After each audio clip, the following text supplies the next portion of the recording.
The torch has become synonymous with the Olympic Games. It is carried all over the host country by people nominated because they have inspired others. It ends at the opening ceremony, where it stays lit throughout the entire duration of the Games. In a way, the torch acts as a countdown as it gets closer and closer to the place where it all will begin. In the same way, UW kicks off its summer ministry annually in Oklahoma City. It's the opening ceremonies for the next 9 weeks of camps that will take place all over the country and all over the world. This year, we have decided to take a look at 5 individuals who have inspired others through their time with UW. Each will encourage, each will challenge, each will represent a countdown to when the torch makes it to Oklahoma and another summer ministry begins.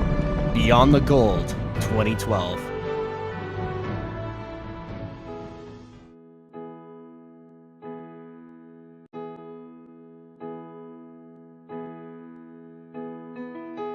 It all started in 1999. I graduated from Point Loma Nazarene University in San Diego, and never really had an opportunity to kind of do ministry in the college setting, and really felt like after graduating, didn't really know where my job situation was going to be, what schooling I was going to do, and just really felt like, Lord, I'm going to give you a summer. Didn't know exactly what that would look like. And so I talked to my dad. My dad's a children's evangelist, and kind of just talked with a couple of people to say, okay, put my feelers out there. What could I do if I gave God the summer? And my dad gave me Tim Conrad's number. Yeah, when Kristen called me, it was sort of exciting because I had already started to think in terms of a curriculum, and I would write it out, and Breaking Free was going to be our first one, and I would write it out, and then I would hope that maybe she could actually read it and then do it, and so I can watch, and I could not be the person that had to be in the middle. So we met at the Carriage in La Mirada, California, and I remember it so specifically, exactly what it was and where we went, and having a chocolate shake. I'm sure, Tim, you can remember this pretty well as well. And we just sat, and he just shared with me kind of his vision for this ministry and what it might look like in the future, and really how I could be a part of it. Yeah, and so she actually represented the idea of reproduction, that if I could write it down, and if I could train somebody, then maybe I could spread it further than myself. And so I left, packed my bags, quite large bags I might mention, and I left and didn't know exactly what I was going to do. I knew a little bit about sports ministry. I played sports in high school and college. I played tennis and was on tennis scholarship. So I loved sports. I loved being active. I loved being with children. I knew that, my major was child development. So I had passion for both of those things. And I said, okay, let's do it. Jump in with 2 feet. And so I did. And my life was changed that day and that summer. And who knew that one conversation and that one phone call would change my view of ministry and how God could use sports as an avenue to reach children for Christ. Once the summer got there, and Kristen actually took the curriculum and internalized it, it was unbelievable to watch. She could do everything. She was an athlete. She was a song leader. She knew how to do puppets. She'd been trained by one of the top children's pastors in the entire United States, her father. And I remember I was going back in my garage, and I found my journal from 1999, the year I was the first intern. And, it says June 21st, which was a Monday. And it says, first day of tennis camp. I didn't know what to expect. I didn't have a schedule or a copy of the Bible lesson, which was quite common at that time. So I showed up as God's flexible servant. When I arrived, it was exactly what I expected. Crazy. Coaches were frantically setting up equipment, and kids were piling in by the carloads. I was definitely in for an adventure. By the end of the day, I was a baseball coach, a soccer coach, a tennis coach. This summer, I will learn so much. Already, God is teaching me flexibility. I need to be willing to go and do whatever He has called me to do. I've dedicated this summer to the Lord, and I'm confident that He will shape and mold me into a new person by the end of this summer. The next year, Kristen agreed to come back, and I went into full recruiting mode to try to see if we could find others to join her to test whether we could actually reproduce this, not with just this person like Kristen, who was a children's pastor's kid, but regular college kids that are athletes and did not have that kind of training. And so we recruited actually 7 more, and today they're known as the Fab 8, because that 8 came without knowing what the next step was going to be. But they came, they got trained, and we sent them out, and every one of them was received in a powerful way by the churches that they went to. We were all willing, and we were all willing to be a team and really do this for God and really win children to Christ. And I saw so many lives change, and it was just so exciting to see kids that normally wouldn't step through the walls of a church but would come to a sports camp.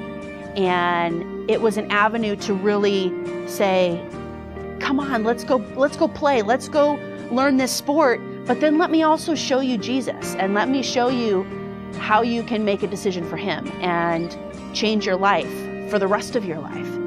And it was awesome. It was so awesome. Kristen had continued to impact UW by actually transitioning into different leadership positions.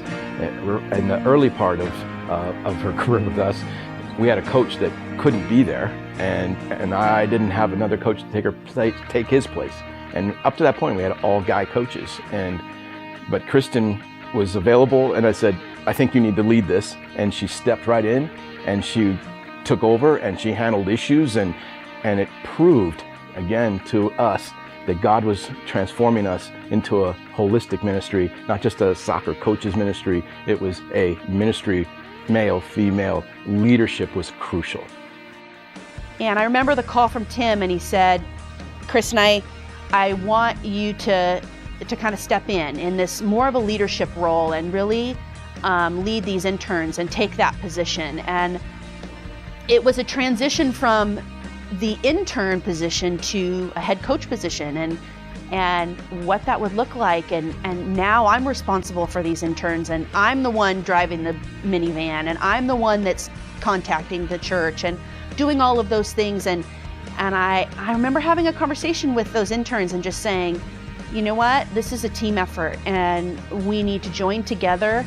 And yeah, we lost our head coach, but we can do this. She calls over to the church to make sure that they knew we were headed over to meet our host homes, and we find out that the host home we were going to, the house was flooded, and the church said, you can't stay there, and we don't have anywhere else for you to stay.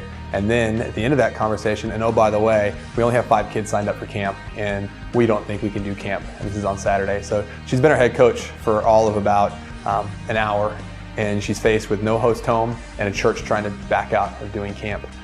She proved her leadership pretty quickly in that role, because both those things got handled pretty quickly. We were able to figure out the housing situation, which she took care of herself actually. And then we went over to the church. There was no one there to meet with us except the children's director, and Kristen sat down with her and convinced her that camp was still a good idea and that we were going to do ministry for whatever kids came. And I think we ended with like 25 or 26 kids that week. And Kristen really, that was her first week being a head coach. It was just awesome to watch her step into that leadership role, and really to take all of us and turn us into a team that I learned so much from her, even in that first week with her. As Kristen developed into a leader with us, what happened was UW was changing, and we needed to understand us as a team, that this person could do this and this person could do that. And if we put these pieces together, it wasn't just a set of guys and a set of an idea that was in Conrad. Now it was multi-personal, it was different people, different places, different gifts, and teamwork had to make UW for the future. She embodied everything UW is about, and her leadership was so easy to follow. And it gave me a picture that I think I still hold on to of what it looks like to be an effective UW coach. My challenge to the interns, I'm sure that you're feeling a little uneasy about what this summer will look like. And you will be stretched, and you will be in comfortable situations. You will be in situations that are uncommon to your normal, comfortable bed and home and environment. But it's when you're stretched and it's when you are in those uncomfortable situations that God uses you the most. Once you are in the middle of that situation, I would challenge you to really be in the moment.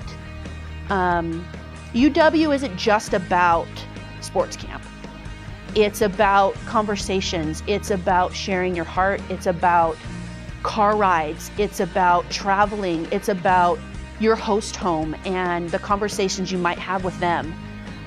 It's those small, intimate times with children that are misbehaving. It's your connections with the church and making those lifelong connections. It's not just sports camp, and the relationships that you will build will be relationships for a lifetime. This is a team effort. It's not just you. As I learned, it wasn't just me. It was about what God was doing through me and with the people that I joined on my team. I was reminded of a song that Stephen Curtis Chapman produced that year that I started interning, and it's called Whatever. And it says, the lyrics say, I made a list, wrote down from A to Z, all the ways I thought you could best use me. Told all my strengths and my abilities. I formed a plan, it seemed to make good sense, laid it out for you, so sure you'd be convinced. Made my case, presented my defense, but then I read a letter that you sent me. It said that all you want from me is just whatever. Whatever you say, whatever I will obey. Whatever, Lord, have your way. 'Cause you are my God, whatever. So strike a match, set fire to the list of all my good intentions, all my preconceived ideas. I want to do your will no matter what it is. Give me faith to follow where you lead me, or give me the courage and the strength to do whatever. I challenge you to really be willing to do whatever that may mean. And really think about that this isn't just about you, it's about God using you to impact the lives of children, and that lives will be changed because of you being willing. And that this is really about a team effort. It's about the church, it's about the leaders, it's about your head coach, it's about the other interns that are going to be traveling with you. That it's not just about you, it's about a team and being used by God to impact the lives of children.